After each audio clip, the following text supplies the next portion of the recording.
The following is a presentation of the Eagles Sports Network. All right, Carson-Newman coach Mike Mincey after the victory. And, Coach, you trail for 38 minutes in this game, and you get the final free throws there late. You just couldn't make that run, it felt like, in that third and fourth quarter. But one thing you did do, you held on to the basketball. What happened there at the end from your point of view? Well, you know, we got the steal, the big steal, and I had the timeout, I believe, left, but I was like, man, we got a fast break. Let them go and see if they can get a basket. And you know, and it was a situation where we were playing to try and come back, and I'm sure they were playing to hold the lead.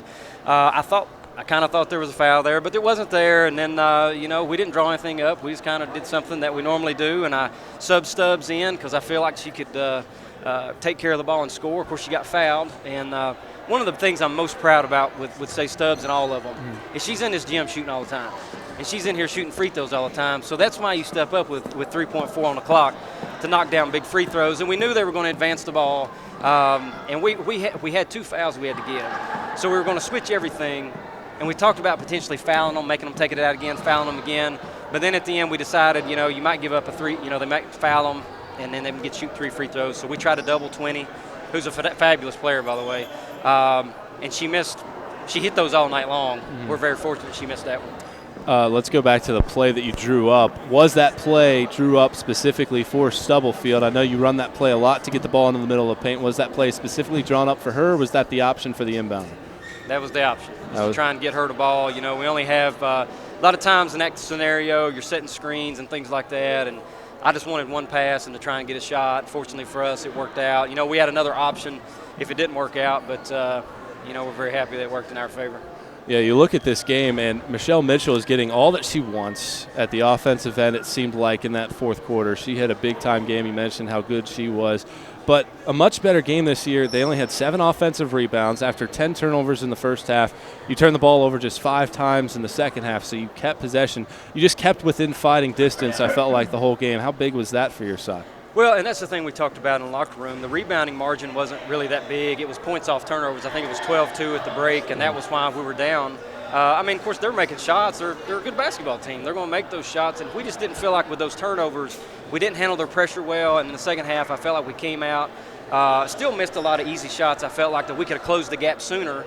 But, you know, it kind of took a miraculous comeback at the end. You know, we put our little press on, hadn't pressed all game, and I think we can press. I just chose not to.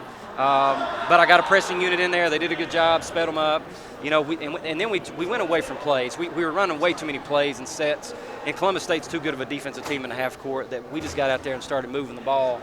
And, you know, luckily we were able to get open and get some shots up. And the kids caught some momentum. And it feels so great to come out of here with another quality victory for our basketball team. You mentioned the defensive changes that you made. You went to a zone in the first and I think maybe the early portions of the second quarter. You had man, then you went to a full court press there at the end. You forced a turnover as soon as you get into that with the travel. The variety of defenses that you showed against Columbus State, how big of an impact do you think that played into the way that they were trying to run their offense? Well, I wanted to start man just to see how we could do. I put Newman on Mitchell. She picked up the fouls, and then we switched different people off. Bree Gardner. Stubbs guarded her some, and then that wasn't working out too good. So then we went zone, and then that wasn't working out very good. Of course, we zoned last year. They got 26 offensive rebounds, which is very hard for us to get offensive or get defensive rebounds in the zone, especially with them. So then we finally went back to man. We came out in the second half and pretty much manned the whole second half, but we shadowed 20 everywhere she went, and she still got the ball, she still scored, but we made it a lot more difficult for her, and I felt like it made them kind of stand to some. You know, 24 hurt us there. But at the end, and then we had to go to the press late. I think we were down, 6, 8, whatever it was, and I decided at about the 4-minute mark we needed to go to it. And luckily for me, it was a good call that we did that, and, you know, just really happy for our basketball team. And I'm really happy how they functioned on the offensive end, you know, when they needed to. And for it to be 19-15 plus 4 on the assisted turnover margin, and for us to out-rebound them, and for us to have more offensive rebounds than them, it's just a testament that now that we're healthy, I think we can compete with the best teams in our region. I've never seen that kind of emotion from you. You went out there and gave a little chest bump to Tatum Bergstrom. Where does this game rank in your coaching history in terms of the satisfaction that you get from trailing like this and then getting the victory at the end?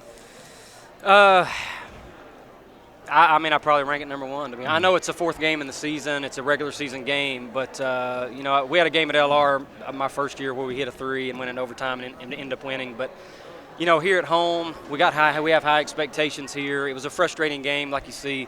You know, we just couldn't get over the hump to either tie it or even get a lead. And they just always had an answer, and it was kind of an improbable victory to come back and just to see Tatum hit that shot and Stubbs knock those free throws down, and it was just.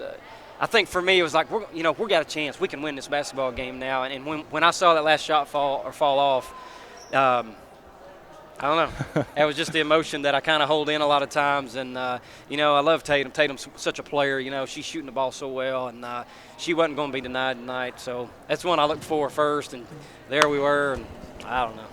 It's just a great win. Great win. You know, they're ranked number 6 in the country, WBCA poll. And to go to 4-0, it can't get any better.